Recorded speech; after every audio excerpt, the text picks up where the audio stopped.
Yo, what's good, fam? It's your man Jay. I'm back with another episode of Evolutionary Comics, and today we're here to talk about Static Stanley, a freaky devil. Who's bad enough to punk the whole city of Gotham? Why did She-Hulk go blonde? Who jumped Spider-Man? And who turned the lights off on the whole planet Earth? That's what we're here to talk about today on Evolutionary Comics. As you see, I got a stack. You know what it is. As always, after New Comic Book Wednesday, I'm coming at you with a new episode of What's in My Bag. So let's get it.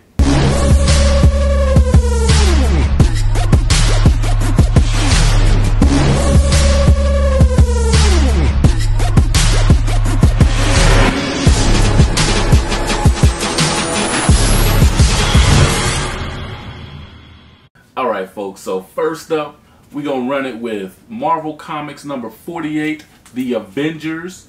And hopefully in this episode, they're going to explain to us why She-Hulk is red, why she went blonde, and who done pissed her off. So that ain't a good mix in my opinion. This book is being written by Jason Aaron and the artwork is by Javier Guerin.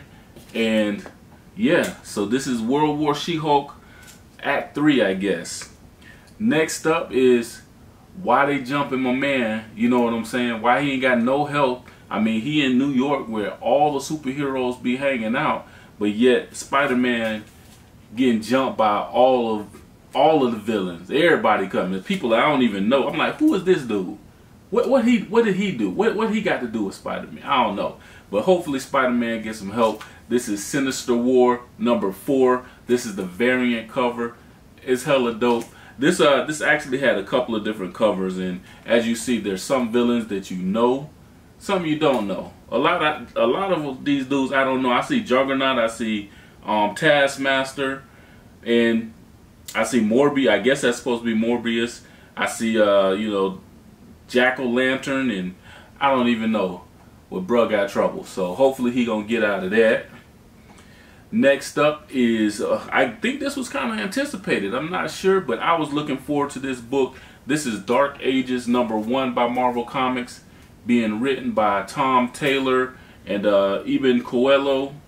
And this has like several different covers to this one. I like this cover. I picked up a couple of different covers. You see Black Panther's on here, Spider-Man in the forefront. You got Iron Man and Fantastic Four members on there. This is a dope cover. I also picked up the Scotty Young variant. You know, I got to pick up a man Scotty Young's work. That's one of my favorite artists. Got a Spidey upside down and he's feeling blue. I don't know if that's supposed to be representing just feeling blue because, you know, things have gone awry, or if it's because somebody ain't paid a light bill and all the power on Earth has been turned off. I actually already read that joint. It is excellent. I can't wait for this particular series to flow through so I can see exactly what's going on. This one does have a new appearance of a guy. He's the Unmaker. Or I ain't gonna say he a guy because he is huge. He's on that scale of like Galactus or something. Well, maybe not as big as Galactus, but close. But he's the Unmaker.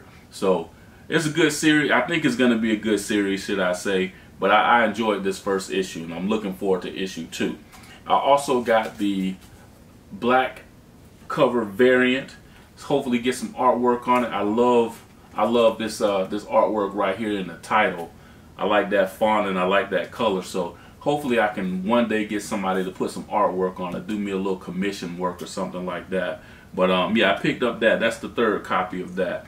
I also picked up this facsimile. I normally don't like facsimiles because sometimes you can get confused and you think it's the authentic, you know, the first printing of a particular book, and it's not. I got fooled like that before. It didn't cost me anything, but I got overexcited about something and found out I had a little bit of a letdown. But this is Ultimate Fallout number 4. It looks exactly like the original cover. I do not own a copy of this book in the original form. Hopefully one day. The prices are going astronomical right now, so it's gonna have to be something that I find in a while. Hopefully somebody is selling a collection or something like that and I come across it, you know, by God's blessing or something like that. But I did pick this up because, you know, I passed on like second printings of Ultimate Fallout 4 before, and I'm kicking myself now for it. But this is the first appearance of Miles Morales, and that's what's so significant about this particular book. So we'll see. Moving on to Dark Horse Comics, and I have Lucky Devil #2, and this is my man Stanley. Stanley is a dude that's down on his luck. In issue 1, we seen that his girlfriend was cheating on him, waiting for him to go off to work. She got this other dude creeping up in the apartment. He knew what was up because she was up early in the morning putting on her makeup, like, you know, while he going to work, she putting on makeup, getting fresh to death in lingerie. So, you know, Stanley hung back. He saw what happened. He had a run-in with the demon, and he got possessed by the demon. The demon was supposed to get exorcised, but something went wrong with it. But the thing about it is Stanley kept the powers of the demon, and the demon is like, you know, you got the powers, you got the responsibilities. So now there's other demons that are coming after my man Stanley. They feel like he shouldn't have those powers, so we're going to see what happens in issue 2. This was surprisingly a good pickup. Actually, let me say, this is by my man Cullen Bunn. I love Cullen Bunn's work. He's a great writer. He's a good writer. And Fran Galen is doing the artwork on it, and El Torres. I think El Torres may have done the cover, but this is a good read. This is definitely something you should pick up. Also from Dark Horse Comics, we got Black Hammer Reborn, and this is a title by Jeff Lemire and Caitlin Yarsky.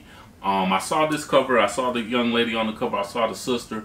I kind of knew about Black Hammer a little bit, but I had never read any of the work from this particular series, this grouping of series. But I saw this one. I saw the sister. She had this big ass hammer, and I was like, you know, I wonder what that's about. And then, you know, with me, a lot of times when I see a sister on the cover, you know, I'm a super fan of black women. So when I saw that, I was like, I got to see what that hero was about. So that's why I picked up this one. I enjoyed it so far. As you see, I'm on issue 3. So it did make my 2 in review, and I ended up keeping it on my pull list, which is a good thing. So I'm anxious to get into that one as well. Alright, so next up from AWA Upshots. This is a new book. It's Telepaths. #1. It's 1 of 6, so it's going to be a 6-issue series. And it's by J. Michael Straczynski and Stephen Epting.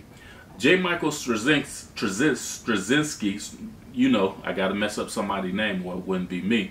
But J. Michael Straczynski, he also used to write for Spider-Man. So I can't remember if it was ASM or Spectacular. I'm not sure. I think it was ASM. But yeah, so anyway, this is one of his writings, and we're going to see what's up with it. I don't know anything about it, but I'm looking at it, and I see it has a government official on it, has the president, so it's going to be something interesting. We'll get into that as well. Next up is, I'm not sure if this next book, if it came out, you know, previously or just came in, but this is Black Mask White #2. This is chapter 2. And I'm not even gonna try to pronounce the names on it. You gotta look them up to see who actually wrote it. But some brothers wrote it. I know my man Kyrie Randolph, he has something to do with this book. I believe he is the cover artist for the book. But yeah, this is a good series. It's the continuation of Black, the previous series. This is part 2, and it's basically where black people have these superpowers, and they're the only ones. And this politician in particular, Mr. Man or whatever his name is, he's trying to find a way to extract these powers to give it to his people. So, you know, I guess they're thinking it needs to be an even ground or whatever. But he's being devious about it, and he's killing a lot of the black people that have these powers already, these, you know, anointed ones, I guess. So it's a pretty good story. It's a great concept as far as, you know, it's thought-provoking. So I enjoyed issue 1 as I enjoyed Black, the original series. This is something, if you can get your hands on it, definitely pick it up. These this print run on these has been lower than most. These are hard books to come across. So if you're lucky enough to see one and acquire one, definitely get it. Just keep it in your collection. Definitely for #1. This is #2. #3 is about to come out, I think, next week. So this is something that, you know, you may want to acquire. Even, I ain't gonna say even if you don't want to read it still, because, you know, If you buy it, read it. No, don't just get it just to have it. You know what I'm saying? That's my feeling on it anyway. All right, so moving on to Boom Studios. All right, we got next up, we got also by Cullen Bunn, and this is by Jonas Scarf. This is Basilisk Chapter 4. And this has been a really good series. This is my girl Reagan on the cover. She has these powers where if she looks at you, it basically disintegrates you or turns you to stone. You know the story, the fable of, I don't know if it's a fable. I don't know what it is. It's like, it's kind of like in mythology of a basilisk. It's, you know, like it's a snake that if it looks at you, you know, it turns you to stone, almost like how Medusa did.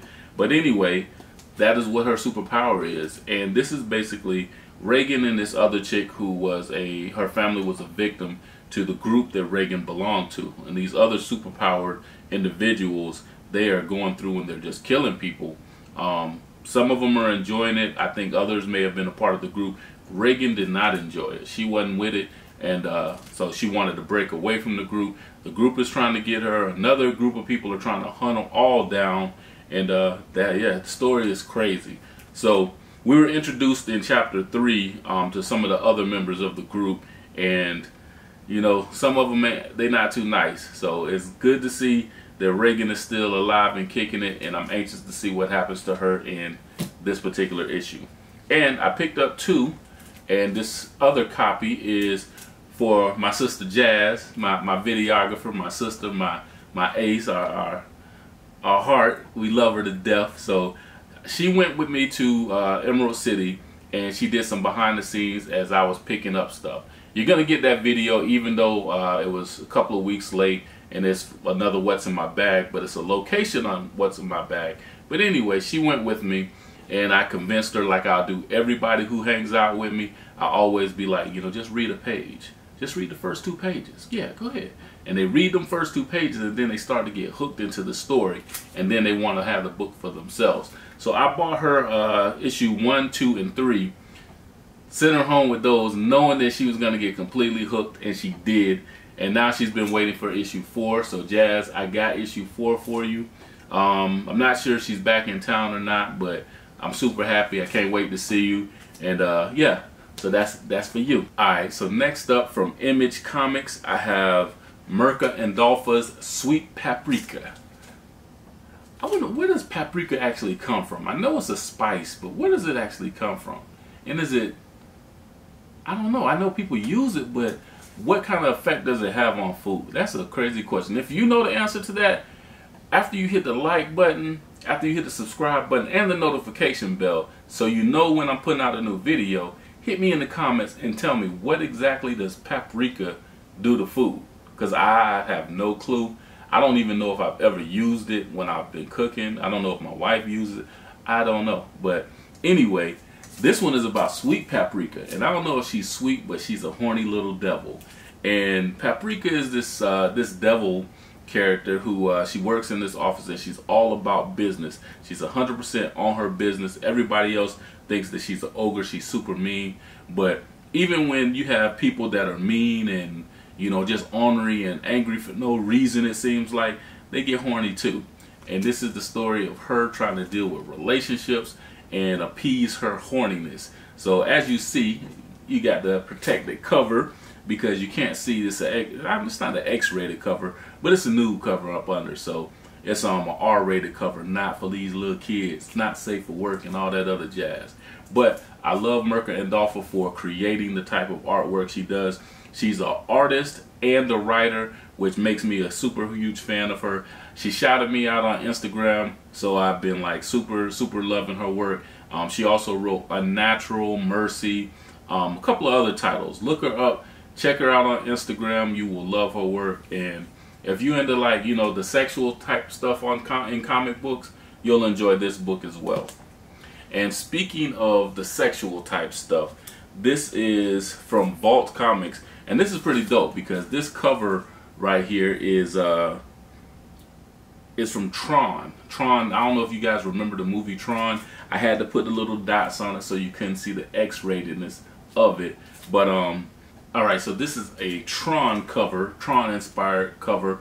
Tron is a movie from back in the 80s that most of you people would have no clue about. But yeah, so that's where this cover comes from, and this is Money Shots number 14. It is also a sexually charged comic book about these group of scientists, explorers, who they're trying to get funding to do different things. So part of that is they're going off to these different space civilizations and dealing with these aliens and these other civilizations basically, and having sex with them, recording it, making their own little porn videos out of it and everything like that. But they always manage to get in trouble, and I guess as you can imagine with dealing with other civilizations that, or other cultures that you really don't know about, that that you can bump heads a little bit unintentionally, of course, and then you know it's all crazy and chaotic. So hopefully sex will save the day for them, and you know, they can get their freak on and, you know, and make it back to Earth, and all at the same time while they got little buddy video and everything, so we can watch it on pay-per-view or whatever freaky little channels they have. So that's what's up with that one. That's Money Shots number 14, and that's from Vault Comics. Next up is Spawn 321. Shout out to the 321. That's my my city, my area code from where I'm from. You know, everybody want to shout out their area code. It used to be 407 when I was growing up. When I left and I became an adult, it became 321. Either way, Titusville, little city, love y'all. So hopefully somebody in the little city is watching, so they can say, you know, I know that dude right there. But yeah, so this is Spawn 321. This is from Image Comics, and this is the first issue out since King Spawn #1 came out. So I'm not sure, because like I said, I'm way behind. I got a stack over here of Spawn books that I got to catch up on my reading, but I'm super behind on reading. That's what happens when you love the collecting and you don't get to read as fast as you want to because you're working, and something has to pay the bill. Something has to, you know, to give for us to continue and for me to be able to buy comic books like I do. So anyway, another story. Alright, so next up from Image Comics, I have Geiger #6, and I do believe this is the end of this particular story arc. And this book is being written by Jeff Johns, and the artwork is by Gary Frank and Brad Anderson. And as you see, the two little kids that the glowing man saved, and this is actually his dog. They're trying to escape this facility that, you know, they kind of found him and tried to take him in. They found out the little boy was sick, and they were gonna kill him and let the sister, you know, continue to be a part of the community. They were gonna kill him because, you know, they felt like they're trying to shape society, reshape the world, and anybody with sicknesses was expendable. So the glowing man is gonna come save him, and we're gonna see what happened in this Geiger 6 from Image Comics. Alright, last up is from DC Comics, and I got two different titles. And normally I keep Image for last, or, you know, yeah, most of the time it's Image that I keep for last, and then I'll read off because I have a lot of Marvel. I told you that the scales are flipping. Today is the first day that I've had more Marvel than DC, but normally I've been having more DC in the past couple of weeks.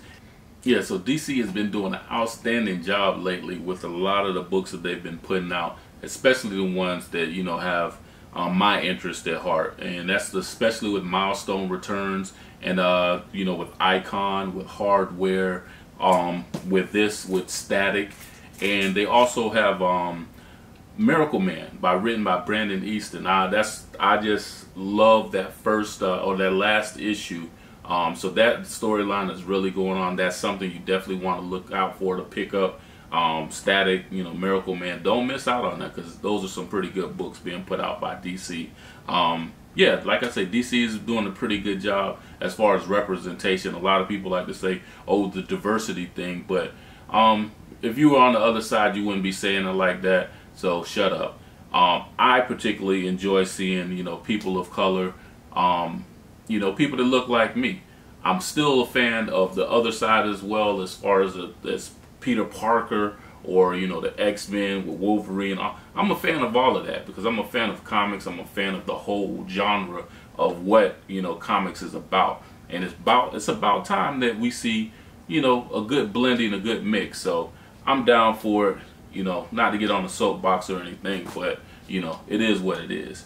But so without saying that, alright, so this is Static number 3 from DC Comics Milestone Returns. And this isn't the Static that you're used to.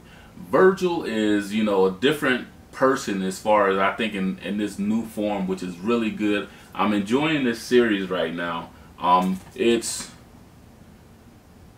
Yeah, the artwork is dope. I'm not sure if Nicholas Draper Ivy is doing the inner artwork on this one or is it Chris Cross, but it's being written by Vita Ayala, and the writing is great on it.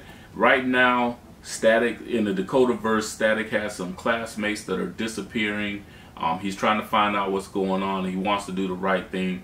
The government believes that the Bang Babies are out of control, so I guess that's where you see like the rioting. It is a great analogy for real life.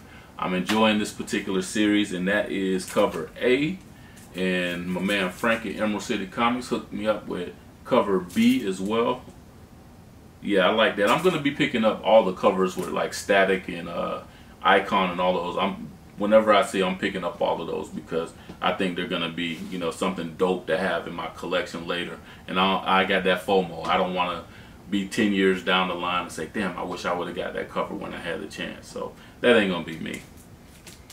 All right, so last up I got for you Batman Fear State Alpha issue number 1. It's being written by James Tynion. You know, he's hot right now. He got the hot hand when it comes to this. So this right here, I'm gonna read you the synopsis real quick. The event over a year in the making begins. Fear State settles upon Gotham City, and no one is safe. Overwhelmed by the dual threat of the Scarecrow and Peacekeeper 1, Batman and his allies have been one step behind since the events of Infinite Frontier number 0. And with the arrival of a mysterious anti-Oracle and the return of Poison Ivy, Batman may have more than he can handle. So that is about Fear State. Like I said in my intro, when I was saying who got the balls to punk the entire city of Gotham? Scarecrow, of course. Scarecrow is my favorite Batman villain. I don't know why. He's just a sinister looking dude. He ain't bulked up like Bane or anything, you know, but he's just a cool looking dude. He's that evil looking cool. So I got this variant cover. This is the 1 in 25 Jimenez cover. It has Peacekeeper, I guess that's Peacekeeper, supposed to be Peacekeeper 1, and my man Scarecrow on the cover. So I had to grab this one. I thought it was hella dope, and I wanted it in my collection as well. So, boom, that's what I got this week. And what's in my bag, I appreciate you guys for hanging out with me. I hope I got some covers that you guys enjoyed. In fact, speaking of covers, I always get to the end, and I always forget to do my covers of the week. So let's see. This time I ain't gonna let y'all see what I'm looking at, because, you know, last time I was holding it out and I'm like, you know, that's kind of dumb. They can see what you're gonna pick before you pick it. I'm big on, you know, getting covers that, you know, have an impact that you really dig, because it's all about the art, you know, for me. Anyway, so I don't know. It's gonna be hard because I don't see like any spectacular covers or anything. All right, so now that I got myself together here, let's see my top 3-ish picks of the week as far as covers go. And this one is the one I was just talking about. This is Batman Fear State number 1. It has Peacekeeper on it and a Scarecrow. I'm digging the cover because it's real simple. I like the little color design, the little color display, and it just looks like somebody's just been doodling on a piece of paper and creating stuff. So shows the magic of the artistry that people put into these books. It's one of the things that I've always loved about comic books. It's not just the writing, it's the artwork that attracts you to make you want to pick the book up and see what it's all about. So it's that marriage. Like I say, that's what makes the perfect comic book, is the marriage between the writing and the artwork. So, you know, that's what it does for me. And next up from Dark Horse Comics is Lucky Devil number 2. And I like the simplicity of this one as well. I think that's the theme of my comic book cover picks of the week, is going to be the simplicity of it all. And I love this one because remember back in the day when you used to watch wrestling and Hulk Hogan or The Rock, they would be knocked out, they'd be on the ground, especially Hulk Hogan. You know, he'd be laying there, he'd be out, you think he's gone, or he's getting choked out, and that hand shoots up. they all got that from Dusty Rhodes. In fact, just thinking about it, reminiscing back in the old WCW days when I was a kid, Dusty Rhodes would be getting choked out. The American Dream, he'd be getting strangled. He'd be halfway knocked out. He'd going to sleep, and then he'd just shoot that arm up. So that's what I get that from. So that's what I think anyway. I dig it like that. So, and last up is Dark Ages. I'm looking at this, and one of the things I like, because I'm an 80s kid. I was born in the 70s, but I was born right when I was becoming, you know, almost a teenager, when hip hop first really started booming. And parts of hip hop, which everybody doesn't know. All right, and this for a lesson for you young kids. Everybody wants to think that hip hop is just about rapping and, you know, the music how it is today. But that's not the roots of hip hop. The roots of hip hop was born in breakdancing, DJing, the skills on the mic, but also with the graffiti art. Graffiti is a huge element when it comes to hip hop. And one of the things that I love is that this is what this reminds me of. It reminds me of back in the days when people were like tagging walls and doing that old school graffiti. It looked like that. So this is why this is going to be my #1 pick of the week, that book. And I'm going to go with all of the issues that I got, because this Dark Ages is hellified dope. And this is Scotty Young's cover. I don't know if it's supposed to be blue because it's like, you know, he down, or if it's blue because it's midnight, you know, that midnight blue or whatever. But whatever it is, it's dope. Lastly, and this cover right here. So I had to round it out with all 3 covers of Dark Ages because it was a great book. The artwork inside is great. They did a great job with this. I'm really looking forward to this series. I like this cover because, you know, got my man Black. Has 2 of my favorite of all time characters, and that's Spider-Man and Black Panther. That's what I was raised up off of. So, you know, love this cover. And yeah, so anyway, hopefully that you guys saw something in this stack you like. If you're new to comic books and you don't know a whole lot about them, and you're watching the videos to, you know, to pick up little tidbits. Like I always say, I don't know everything about comics, but I know enough to get you on the road to where you can find something that you digging. Pick up this Dark Ages. This is an excellent book. If you're into that kind of horror mystery type stuff, you know, pick up Lucky Devil. And if you're into, like, you know, the sexual innuendos in comics, you know, pick up Merca and Dolphin's Sweet Paprika. Like I say, it's a little bit of something for everybody. So, you know, that's what it is. Go out, hit your local comic book shop, find something that you dig, find something, it may not be something in my stack that you find, but as long as you get in there and, you know, you kind of look around. If you're in the Clearwater, the Tampa Bay area, hit up Emerald City Comics. That is one of the dopest, if not the dopest, comic book shop in America, in my opinion. And I've been in a lot, because everywhere I go I try to hit a comic book shop. That's just part of my DNA. But yeah, check them out, see what they have. And once you do that, come back and hit me in the comments. Let me know what you picked up, what you found. Remember to like, comment, subscribe, hit the notification bell, and above all that, if you don't do nothing else, continue to evolve. And holla at your boy at Evolutionary Comics. It's your man Jay. And yeah.